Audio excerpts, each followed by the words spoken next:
Assalamualaikum warahmatullahi wabarakatuh. Hello everyone. Today I want to presentation. Before we presentation, let me introduce myself. My name is Syamsul Rizal. I'm from Bandar Lampung. Today I want to talk about one of the course I'm taking in this semester, which is machine learning. So in machine learning, there are several methods to solve problems, and one of the most commonly used method is classification. That is the main topic I want to share today because classification help a computer to make a decision. Before we dive more deeper, it's important to know in machine learning that is generally divided into main types, supervised and unsupervised. In supervised, I will give just a key because right. So in supervised, the dataset already has a labels and the meaning the correct answer are provided. So the model learn by comparing its prediction with the label. For example, of of supervised is classification and regression, and the second one is unsupervised learning. So unsupervised is the data has no labels, so the model tries to discover a pattern on its own, such as a grouping similar data using clustering in. But in this presentation, I will focus on classification as a key method in supervising. So what is the classification? Classification is a method where a computer learns to separate data into specific categories or classes. This process allows the system to make a decision by answering the specific questions such as a yes or no based on input features. Common example on this technology in like email filtering, determining if a message is a spam or not, or in medical system, assessing whether a patient at risk of healthy. And after we know, I will give you the work of the workflow of classification is actually very clear. First, we need to prepare the dataset by cleaning it, handling missing values, and choosing useful features.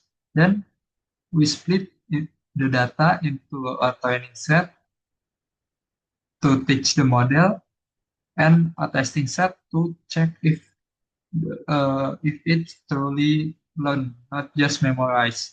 After that, we train the model and finally we evaluate the result to decide whether the model is good enough to use in real life.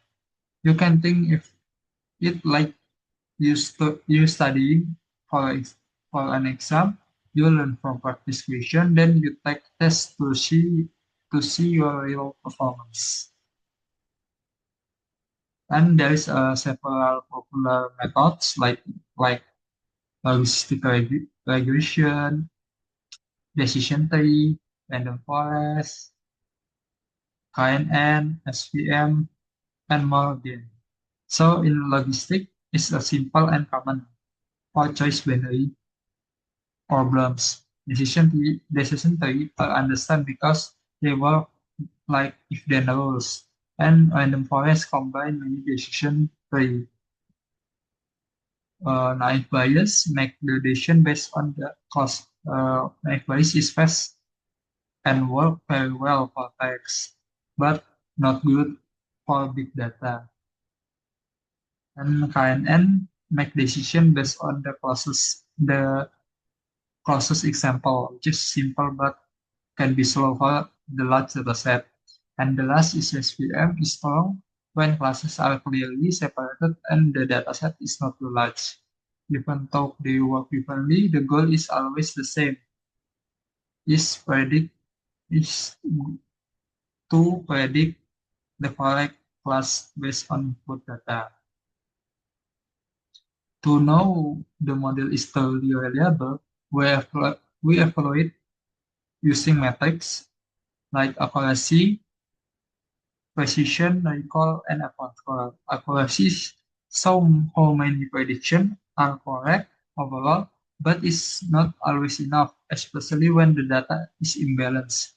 That is why we also use precision, recall, and advanced file, which help us to understand the types of mistake the model makes, a confusion, and then there is a confusion matrix also is useful because it clearly and show, shows correct and incorrect prediction in each class.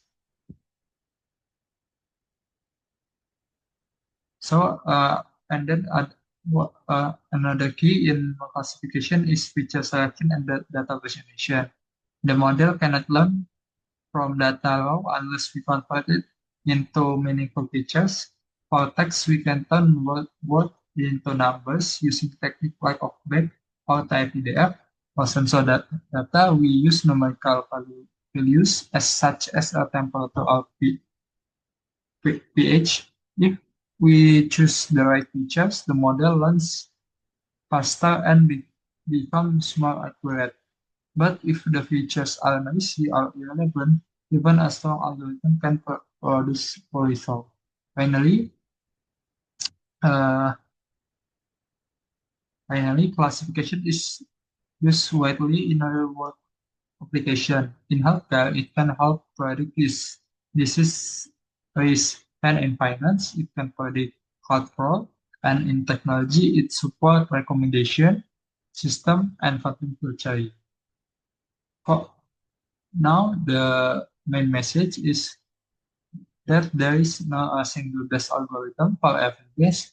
We should test different model, compare the evaluation result, and choose the most suitable method for the data set and the goal. Thank you for your attention. Assalamualaikum warahmatullahi wabarakatuh.